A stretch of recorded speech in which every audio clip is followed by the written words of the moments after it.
நம் கர்த்தராகிய இயேசு கிறிஸ்து நம்முடைய துக்கங்களை, நம்முடைய நோய்களை, நம்முடைய பாவங்களை கல்வாரி சிலுவையில நமக்காய் சுமந்து தீர்த்தார்.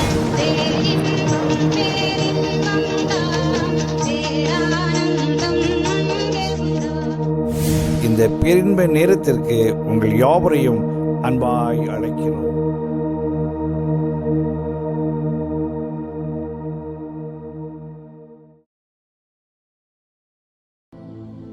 ஹல்லேலூயா. கர்த்தருடைய பரிசுத்த நாமம் மகிமைப்படட்டும். யாவரையும் இயேசுவின் இன்ப நாமத்தினாலே வாழ்த்துகிறேன். ஹல்லேலூயா. கர்த்தர் நல்லவர். இந்த வேளையில கூட செய்தியின் ஆதாரமாக ஒரு வசனத்தை எடுத்து நாம் வாசிக்கலாம். 1 கொரிந்தியரின் புஸ்தகம் 3வது அதிகாரம் அதன் 10வது வசனம். எனக்கு அளிக்கப்பட்ட தேவ கிருபையின்படியே புத்தியுள்ள சிற்பாசாரியை போல அஸ்திபாரம் போட்டேன். ஹல்லேலூயா. இந்த கால வேளையில கூட ஆண்டவர் இந்த நாளிலே நம் மத்தியில வைக்கிறதான ஒரு அருமையான வார்த்தை, புத்தியுள்ள சிற்பாசாரியாக ஆண்டவர் நம் ஒவ்வொருவரையும் பார்க்கிறார். ஹல்லேலூயா. சிற்பாசாரி அப்படின்னா நமக்கு கொஞ்சம் ஒரு ஏதோ கடினமான ஒரு வார்த்தை போல காணப்படுகிறது. ஒன்றுமல்ல, ஒரு மேஸ்திரின்னு வச்சுக்கலேன், ஒரு கட்டடத்தை கட்டுகிறதான ஒரு மேஸ்திரி என்று சொல்லலாம். ஹல்லேலூயா. கர்த்தர் நல்லவர். ஒவ்வொருவரையும் ஆண்டவர் என்ன செய்கிறாராம், ஒரு புத்தி உள்ள சிற்பாசாரியாக ஆண்டவர் பார்க்கிறார். ஹல்லேலூயா. நிச்சயமாகவே இந்த நாட்கள்ல அதுக்குன்னு தனியே ஒரு படிப்பு வர சிவில் இன்ஜினியரிங் அப்படின்னு சொல்லிட்டு என்ன பண்றாங்க, அதுக்குன்னு தனியா படிப்பு வச்சு என்ன செய்கிறார்கள், படிக்கிறார்கள். 3 வருஷம் 4 வருஷம் டிப்ளமோ கோர்ஸ் இருக்கிறது, இன்னுமாக நல்ல டிகிரி கோர்சஸ்லாம் இருக்கிறது. என்ன பண்றாங்க, அந்த சிவில் இன்ஜினியரிங் சொல்லிட்டு ஆர்கிடெக்ட் அதெல்லாம் என்ன பண்றாங்க, படிக்கிறார்கள். ஒவ்வொரு டிராயிங்ஸ்லாம் வரைஞ்சு ஒவ்வொரு அளவு எடுத்து ஒவ்வொரு பில்டிங்களை கட்டுகிறதுக்கு இந்த நாட்களில் விஞ்ஞானத்தில் எவ்வளோ சாதிக்கிறார்கள். பெரிய பெரிய பெரிய எத்தனை அடுக்குமாடி கட்டிடங்களையும் கட்டி விடுகிறார்கள். வெற்றிடமாய் இருந்த இடம்லாம் இப்போ எப்படி ஆயிடுச்சு, பெரிய பெரிய பெரிய பில்டிங்லாம். நம்மளுடைய அத்திப்பேட்டில் இவ்வளோ பெருசாக பில்டிங்லாம் வரும்னு சொல்லி நம்ம நினச்சி பார்த்துருக்க மாட்டோம். அதனால நிச்சயமாகவே அந்த கட்டடம்ன்றதுக்கு ஒரு நல்ல ஒரு தனி வேல்யூ உண்டு. சரி, நம்மளை பார்க்கும்போது கூட நம்ம ஒவ்வொருடைய வாழ்க்கையிலும் ஒரு நடுத்தர வயது வைத்துக் கொள்ளுங்களேன், திருமணம் முடிந்து குழந்தைகள் கொஞ்சம் ஒரு சின்ன ஒரு வயசுக்கிட்ட வரும்பொழுது எல்லாரும் நம்மளை பார்த்து கேட்க ஆரம்பித்து விடுவார்கள், நீங்க இன்னும் வீடு கட்டலையா? எங்க தாயாருடைய ஊர்லலாம் ராகமா கேட்பாங்க, இன்னும் வீடு வைக்கலையா அப்படி சொல்லுவாங்க. அதாவது வீடு இன்னும் நீங்க கட்டலையா அப்படி சொல்லிட்டு, அதாவது உங்களுக்கு வந்து வீடுன்றது ரொம்ப ரொம்ப அவசியம். ஹல்லேலூயா. ஏதோ சில பேருக்கு அப்பாவே என்ன பண்ணிடுவாங்க, வீடு கொடுத்துருவாங்க, ஃபர்ஸ்ட்லேயே அவங்களுக்கு வீடு கொடுத்துருவாங்க. ஆனால் அநேகர் நம்ம தான் என்ன செய்யணும், அந்த வீட்டை நம்ம கட்டி எடுக்க வேண்டும். ஹல்லேலூயா. இங்கே ஆண்டவரும் ஒவ்வொரு கிறிஸ்தவர்களாகிய நம்முடைய வாழ்க்கையிலும் சில காரியங்களை நாம் கட்ட வேண்டும் என்று சொல்லி எதிர்பார்க்கிறார். ஹல்லேலூயா. ஒரு புத்தி உள்ள சிற்பாச்சாரியாக நம்ம என்ன செய்யணுமா, கட்ட வேண்டும் என்று சொல்லி ஆண்டவர் விரும்புகிறார். இந்த கால வேளையில கூட எதெல்லாம் கட்டணும்னு சொல்லிட்டு நம்ம வேகமாக இந்த வேளையில நாம் பார்த்து கடந்து செல்லலாம்.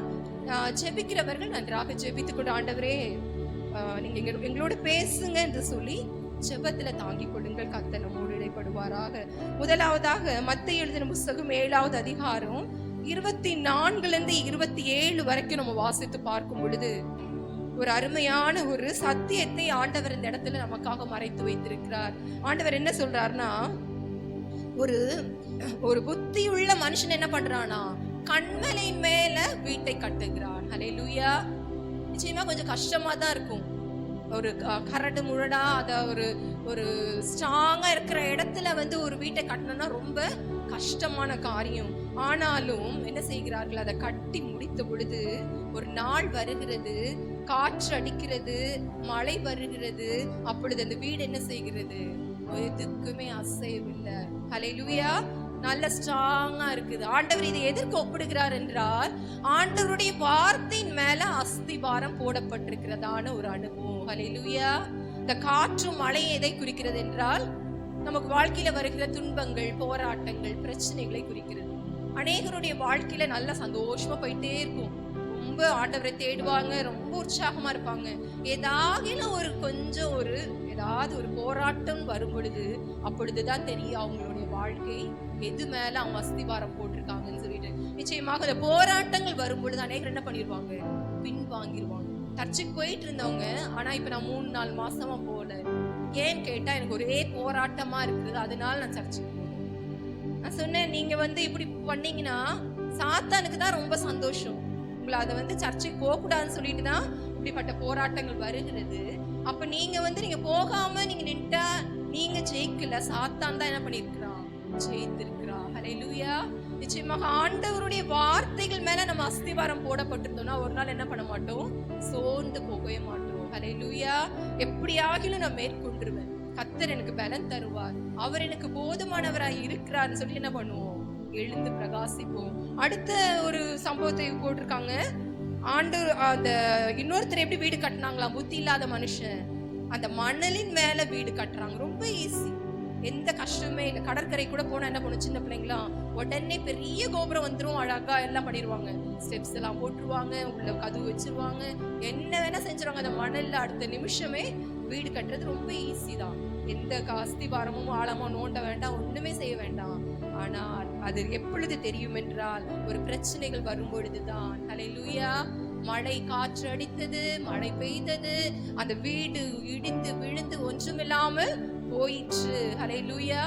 அதை போலதான் நம்முடைய வாழ்க்கையும் காணப்படும். ஆண்டவருடைய வார்த்தைகள் மேல நம் அஸ்திபாரம் போடப்பட்டிருக்கிறோமா? ஹல்லேலூயா. இந்த உலகத்துல என்ன மாய்மானங்கள் வந்தாலும், ஒருவேளை ஆவிக்குரிய வாழ்க்கையில கூட, அதாவது கிறிஸ்தவ உலகத்துல கூட இப்ப நிறைய சத்தியங்கள், விதவிதமான சத்தியங்கள், நல்ல நம்மளை கவரக்கூடியதான சத்தியங்கள், உங்களுக்கு அது வந்துடும், இவ்வளவு பணம் வந்துடும், அது வந்துடும், அப்படி இப்படி சொல்றதான காரியங்கள் வந்தாலும் நம்ம என்ன செய்ய மாட்டோம், அந்த அஸ்திபாரம் ஸ்ட்ராங்கா நம்ம போட்டிருந்தோம்னா என்ன செய்வோம், ஒழுங்கா நம்முடைய வாழ்க்கை எந்த சலனமும் இல்லாமல் என்ன செய்து கொண்டிருக்கும், அழகாக போய் கொண்டிருக்கும். ஹல்லேலூயா.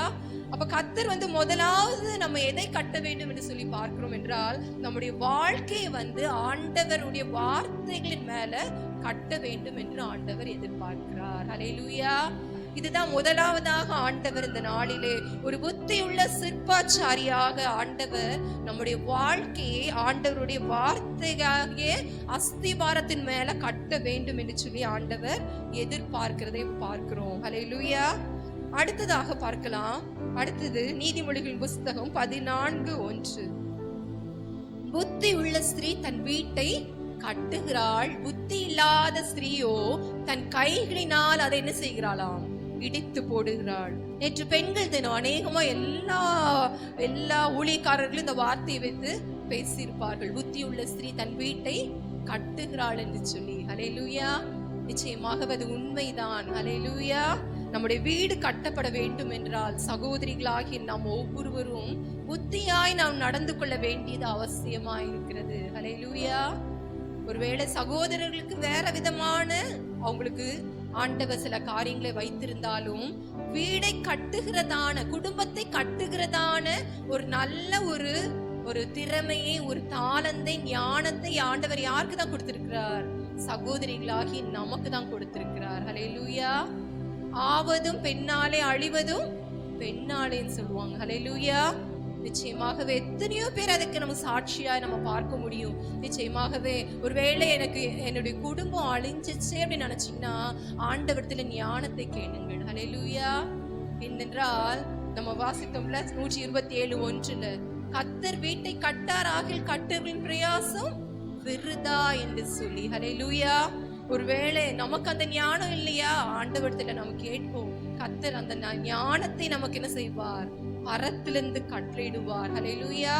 ஒவ்வொரு ஸ்திரீகளுக்கு மேலையும் வீட்டை கட்டுகிறதான ஒரு பெரிய பொறுப்பை ஆண்டவர் வைத்திருக்கிறார். ரூத்தின் புஸ்தகத்துல கூட 4வது அதிகாரம் அதன் 11வது வசனத்தை எடுத்து நம்ம வாசிக்கலாம். ரூத் 4:11 பார்க்கும் பொழுது ஆண்டவர் 2 ஸ்திரீகளை குறித்து இஸ்ரவேலை கட்டுவித்தவர்கள் என்று சொல்லி அங்கே போட்டிருக்கிறார். ஹல்லேலூயா. ரூத் 4:11 வாசிக்கலாம். உன் வீட்டிலே வருகிற மனைவியை கர்த்தர் இஸ்ரவேல் வீட்டை கட்டுவித்த 2 பேராகிய ராகேலை போலவும் லேயாளை போலவும் வாழ்ந்திருக்க செய்வாராக. ஹல்லேலூயா. இஸ்ரவேல் என்பது எவ்வளவு பெரியதான ஒரு சந்ததி, 12 கோத்திரங்கள் அங்கே காணப்படுகிறது, யாக்கோவின் பிள்ளைகள். அதை கட்டுவித்தது யாரா, 2 சகோதரிகளாகிய ராகேலும் லேயாளும் ராகேலும். ஹல்லேலூயா. இஸ்ரவேலின் வீட்டை கட்டுவித்த 2 பேராகி ராகேலை போலவும் லேயாளை போலவும் வாழ்ந்திருக்க செய்வாராக. ஹல்லேலூயா. அவ்வளோ பெரிய கோத்திரத்தையே அந்த 2 சகோதரிகள் கட்டு வைத்திருப்பார்கள் என்றால் நம்மளால முடியுமா முடியாதா? ஹல்லேலூயா. இந்த கால வேளையில கூட யாரும் சோர்ந்து போக வேண்டாம். சகோதரிகள் எல்லார் மனசுல ஏதோ ஓடுகிறது. என்னைக்கு பார்த்தாலும் இதேதான், நாங்களே தான் எல்லாமே செய்யணும், செஞ்சாலே எங்களுக்கு மதிப்பு இல்லை, இல்லை நீங்க வீட்டுல தானே இருக்கீங்க, நீங்க என்ன பெருசா செஞ்சிட்டீங்க அப்படி சொல்லி எங்களை கேட்கிறாங்களே அப்படின்னு சொல்லி சோர்ந்து போக வேண்டாம். கர்த்தர் நம்முடைய கரத்துல அதிக பொறுப்புகளை ஆண்டவர் செய்திருக்கிறார், கொடுத்திருக்கிறார். புத்தியுள்ள ஸ்திரீ தன் வீட்டை கட்டுகிறாள். ஹல்லேலூயா. நம்ம ஜெபத்தின் மூலமாக நாம் கட்ட முடியும், நம்முடைய சேமிப்பின் மூலமாக நம்ம என்ன பண்ண முடியும், கட்ட முடியும். நம்முடைய அறிவுரைகளின் மூலமாக நாம் கட்ட முடியும். நம்ம சமைச்சு போடுறோமே சாப்பாடு, அந்த சாப்பாட்டின் மூலமா என்ன பண்ண முடியும், நம்முடைய பிள்ளைகளை கட்டு வைக்க முடியும். ஹல்லேலூயா. நிச்சயமாகவே ஒரு வாலிப பருவத்துல பிள்ளைகள் இருக்காங்கன்னு வச்சுக்கோங்களேன், அந்த பிள்ளைகளை பார்த்த உடனே சொல்லிடலாம் அவங்க அம்மா எப்படி இந்த குழந்தைகளை வளர்த்திருக்காங்கன்னு சொல்லிட்டு. நிச்சயமாகவே அந்த சின்ன வயசுலயே அவங்க சரியானபடி வளர்த்திருந்தாங்கன்னா அந்த குழந்தைங்க என்ன செய்வாங்க, அந்த வாலிப வயசு வரும் பொழுது அழகாக அவர்கள் நல்ல கனிகளை கொடுக்கிறவர்களாய் காணப்படுவார்கள். எந்த வம்பு தும்புக்கு போக மாட்டார்கள், எந்த கெட்ட பழக்கங்களுக்கு அடிமையாக மாட்டார்கள். நிச்சயமாகவே ஒண்ணு அம்மாவா இருக்கணும், இல்லைன்னா சில நேரத்துல பாட்டி வீட்டுல வளர்ந்துருப்பாங்க. ஹல்லேலூயா. நிச்சயமா நம்ம விட்டாலோ என்னதான் சகோதரிகளாகி நம்மளாலதான் நம்முடைய பிள்ளைகள் நல்லவனாவதும் தீயவனாவதும் அன்னையின் வளர்ப்பினிலே என்று சொல்லி பார்க்கிறோம். நிச்சயமாகவே பிள்ளையானவன் நடக்க வேண்டி வழியிலே அவனை நடத்து, முதிர் வயதிலும் அவன் அதை என்ன பண்ண மாட்டான், விடாதிருப்பான் என்று சொல்லி பார்க்கிறோம். அநேகர் அப்ப விட்டுருவாங்க, அதுக்கப்புறம் என்ன பண்ணுவார்கள், அழுது அழுது அழுது, ஐயோ என் பிள்ளை கேட்க மாட்டேங்கிறா, என் பிள்ளை ஒழுங்கா காலேஜுக்கு போக மாட்டேங்கிறா, என் பிள்ளை என்ன பண்ண மாட்டேங்கிறான், அவன் குடிக்கிறான், வெறிக்கிறான், அப்படி செய்யறான் இப்படி செய்யறான்னு சொல்லிட்டு பல வகைகளில அநேக சோர்ந்து போகிறவர்களாக இந்த நாட்களிலே இருக்கிறதை நாம் பார்க்கிறோம். ஹல்லேலூயா. ஆனால் புத்தி உள்ள ஸ்திரீ தன் வீட்டை கட்டுகிறாள், புத்தி இல்லாத ஸ்திரீயோ தன் கைகளினால் அதை இடித்து போடுகிறாள். ஹல்லேலூயா. அநேகருக்கு ஆண்டவர் நல்ல வாழ்க்கையை கொடுத்திருப்பார், ஆனா அவங்க என்ன பண்ணுவாங்கன்னா அதை உணராதபடிக்கு குறை சொல்லி எனக்கு நல்லாவே இல்லை. ஏன்னா மற்றவங்களை பார்த்து என்ன செய்கிறது, தங்களுடைய வாழ்க்கையில சோர்ந்து போய் விடுகிறது. அல்லவே அல்ல. ஹல்லேலூயா. கர்த்தருடைய ஞானத்தை கேட்டு, ஆண்டவரே எனக்கு ஞானத்தை தாரும், என் குடும்பத்தை கட்டுவதற்கு எனக்கு ஞானத்தை தாரும் ஆண்டவரே, எப்படி ஆகிலும் ஒரு அருமையான குடும்பத்தை நான் கட்டுவேன். ஹல்லேலூயா. நிச்சயமாகவே இந்த 2வது காரியத்தை நாம் பார்க்கும் பொழுது என்ன பார்த்தோம், புத்தி உள்ள ஸ்திரீ தன் வீட்டை கட்டுகிறாள். ஹல்லேலூயா. குடும்பத்தை அருமையாய் கட்டுகிறதான ஒரு அனுபவம் நம்முடைய வாழ்க்கையில நம்முடைய கரங்களில கொடுக்கப்பட்டிருக்கிறது. ஆண்களுக்கு பொறுப்பு இல்லை நம்ம நினைக்க வேண்டாம். ஆண்களுக்கும் ஆண்டவர் சில காரியங்களை, ஒழுங்காக வேலைக்கு செல்ல வேண்டும், அந்த வேலைக்கு சென்று வருகிற பணத்தை நம்ம பத்திரமாக பார்த்து கொள்ள வேண்டும், வீண் செலவுகளை செய்யக்கூடாது. 2 பேருக்கும் பொதுவாக ஆண்டவருடைய பார்வையில் ஆண் என்றும் இல்லை பெண் என்றும் இல்லை. ஹல்லேலூயா. நம்ம கஷ்டப்பட்டு சம்பாதிக்கிறோம், ஆனா அந்த சம்பாதிக்கிற பணத்தை நம்ம சேமித்து வைக்கிறோமா, அதை காப்பாற்றுகிறோமா, அதை வைத்து 2 நாளாக மாற்றுகிறோமா, அதுதான் ரொம்ப ரொம்ப முக்கியமான காரியமாய் காணப்படுகிறது. முதலாவதாக என்ன பார்த்தோம், நம்ம எதை கட்ட வேண்டும் என்று சொல்லி பார்த்தோம், நம்முடைய வாழ்க்கையை என்ன பண்ணணும், ஆண்டவருடைய வார்த்தைகள் மேல அஸ்திபாரம் போட்டு கட்ட வேண்டும் என்று சொல்லி பார்த்தோம். 2வதாக இங்க பார்க்கும் பொழுது நம்முடைய குடும்பத்தை நாம் எப்படி கட்ட போகிறோம். ஹல்லேலூயா. நிச்சயமா கர்த்தர் நமக்கு கொடுத்த பிள்ளைகள், நானும் கர்த்தர் எனக்கு கொடுத்த பிள்ளைகளும் சீயோனில என்ன பண்ணுவோம், சாட்சிகளாய் இருப்போம். ஹல்லேலூயா. ஒவ்வொருவரையும் ஆண்டவர் சாட்சியாக நிறுத்துவாராக. ஹல்லேலூயா. அடுத்ததாக ஒரு காரியத்தை பார்க்க போகிறோம். இது ரொம்ப ரொம்ப கிறிஸ்தவ வாழ்க்கையில முக்கியமான ஒரு காரியம். 1 கொரிந்தியர் நம்ம வாசித்ததான 3வது அதிகாரம் அதன் 10வது வசனத்திலிருந்து நம்ம வாசித்து பார்க்கும் பொழுது அங்கே தெளிவாக போடப்பட்டிருக்கிறது, நம் ஆண்டவருடைய ராஜ்யத்தை கட்டுகிறவர்களாக நாம் காணப்பட வேண்டும். ஹல்லேலூயா. ஆண்டவருடைய ராஜ்யத்துக்கென்று நாம கட்டுறோமா? ஹல்லேலூயா. நாம் ரட்சிக்கப்பட்டது மட்டும் அல்ல, நான் விடாய்த்த ஆத்துமாவை சம்பூர்ணமடை பண்ணி தொய்ந்த எல்லா ஆத்துமாவையும் நிரப்புவேன் சொன்ன தேவன். ஹல்லேலூயா. நம் மூலமாக மற்றவர்களை எல்லாம் ஆண்டவர் நிரப்புகிறாரா? ஹல்லேலூயா. நம் மூலமாக ஆண்டவருடைய ராஜ்யம் கட்டப்படுகிறதா என்பதை இந்த வேளையில நாம் சிந்திக்க வேண்டும். இங்க பவுலப்போஸ்தலன் தைரியமாய் சொல்லுகிறார், அதன் மேல் ஒருவன் கட்டினது நிலைத்தால் அவன் கூலியை பெறுவான். ஹல்லேலூயா. கர்த்தருக்கென்று நாம் என்ன செய்கிறோம்? ஹல்லேலூயா. கர்த்தர் நிச்சயமாகவே நமக்கு ஒரு சீஃப் என்ன சொல்றது, ஒரு பிரதானமான கட்டட கலைஞராக யார் இருக்கிறார்? ஏசப்பா இருக்கிறாங்க. ஹல்லேலூயா. எபிரேயர் 3:4 பார்க்கிறோம், எல்லா வீட்டையும் ஒரு மனுஷன் கட்டுவான், ஆனா எல்லாவற்றையும் கட்டினது யார் தான்? ஏசப்பா தான். ஹல்லேலூயா. நிச்சயமாகவே நம்ம ஒவ்வொரு வாழ்க்கையிலும் இந்த அகில உலகத்திலும் ஆண்டவர் என்ன செய்திருக்கிறார்? எல்லாவற்றையும் ஆண்டவர் கட்டி இருக்கிறார். ஹல்லேலூயா. அவர் கூட நம்ம எல்லாரும் எப்படி இருக்கிறோமா? அந்த 1 கொரிந்தியர் 3:8 பார்க்கிறோம், நாங்கள் தேவனுக்கு உடன் வேலையாட்களாய் இருக்கிறோம். ஹல்லேலூயா. நம்ம எல்லாம் உடன் வேலையாட்களாய் இருக்கிறோம். எல்லாருக்குமே யாருக்குமே பொறுப்பு இல்லாமல் இல்லவே இல்லை. ஆண்டவருடைய ராஜ்யத்தை கட்டுவதற்கு ஒவ்வொருவருக்கும் ஆண்டவர் ஒவ்வொரு திறமைகளை கொடுத்திருக்கிறார். நமக்கு கிடைச்ச அந்த ஒரு சின்ன தாளத்தை வைத்து நம்ம வீட்டுல இருந்து இங்க வர்றதுக்குள்ளதாக என்ன பண்ணலாம்? நம்ம சிலரை சந்தித்துட்டு வந்துடலாம். கஷ்டப்பட்டுட்டு யாராவது வயசானவங்க உட்காந்துருக்காங்கன்னு வச்சுங்களேன், ஒரு 10 ரூபாய் கொடுத்து பாருங்களேன். அல்லது கொஞ்சம் ஒரு 2 இட்லி வீட்டில் வச்சிருக்கீங்கன்னா அதை கொண்டாந்து வாரம் அதே பழக்கப்படுத்தி பாருங்க. அதுக்கு இன்னும் ஒரு 2-3 வாரம் செல்லும் போது அவங்க கேட்பாங்க, ஏம்மா எனக்கு சர்ச்சை கூட்டு போறியா அப்படின்னு சொல்லி கேட்பாங்க. நிச்சயமா அது ஆண்டவருக்குள்ள அந்த ஆத்துமாவை நடத்தலாம். அதன் மூலமாய் மற்றவர்களை சந்திக்கலாம். சிலவர் கணவரால கைவிடப்பட்டவர்கள் காணப்படுவார்கள். சில இந்த தகப்பன் இல்லாத பிள்ளைகள் காணப்படுவார்கள். நமக்கு முடிஞ்ச உதவிகளை செய்து சில வசனங்களை அவங்களுக்கு சொல்லி அவங்களுக்கு கொஞ்சம் வழி நடத்தி பாருங்களேன். ஒரு சின்ன காரியங்களை செஞ்சு பாருங்களேன், நிச்சயமா ஆலயத்துக்கு வருவாங்க. ஹல்லேலூயா. நம்ம தான் அதை பயன்படுத்தாமல் இருக்கிறோம். நிச்சயமாகவே நம் ஆண்டவருடைய ராஜ்யத்தை கட்ட வேண்டும். புத்தியுள்ள சிற்பாச்சாரியாக நம்ம என்ன செய்ய வேண்டும்?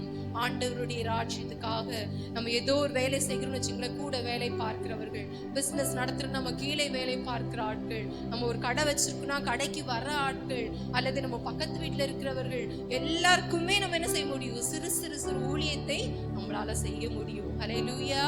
அதுதான் ஆண்டவருடைய ராஜ்யத்தை கட்டுகிறதாக காணப்படுகிறது. ஹல்லேலூயா.